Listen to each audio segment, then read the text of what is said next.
மக பதிக்கும் இது தனக்கும் அறி தனக்கும் நர தமக்கும் ஒரு வீடு கண்வினை சாடும் திருத்தணியில் உதி தருளும் ஒரு தன்மலை விருத்தன் என தூளத்தில் உரை கருத்தன்மையில் நடத்துகுகன் வேலே நடத்துகுகன் வேலே நடத்துகுகன் வேலே.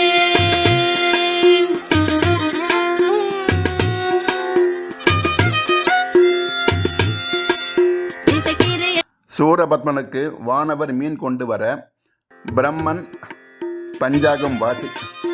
பஞ்சாங்கம் வாசிக்க இன்னும் பல அவல நிகழ்ச்சிகள் தக்கன் வேள்வியில் கலந்து கொண்ட பாவத்தினால் வந்தன.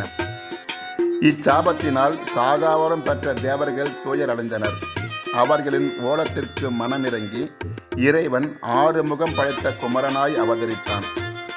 இறுதி போரில் சூரன் இமையோரை விழுங்க பேருரு எடுத்து வேற்பட இருள் அகற்ற சூரபத்மன் தீ போல் தளிரும் புகை போல் தலையும் பொன் போல் பூங்கொத்தும் மரகதமும் செந்நிற படமும் அந்த மலாவிய கிளைகளை உடையதாய் நிலத்தின் கீழ் பாதாளம் வரை வேரோடி கடலின் நடுவே மாமரமாய் நிற்கின்றான். உயிர்கூட்டம் துடிப்பதை கண்ட வேல் மாமரத்தை பிளந்து அனைவருக்கும் விடுதலை கொடுத்தது. வானவரின் பழைய வினைகளையும் நீக்கிற்று.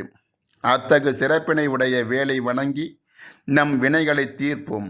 மாலவன் மருகன் வேலவன் வினை தீர்த்து நம்மை காப்பான்.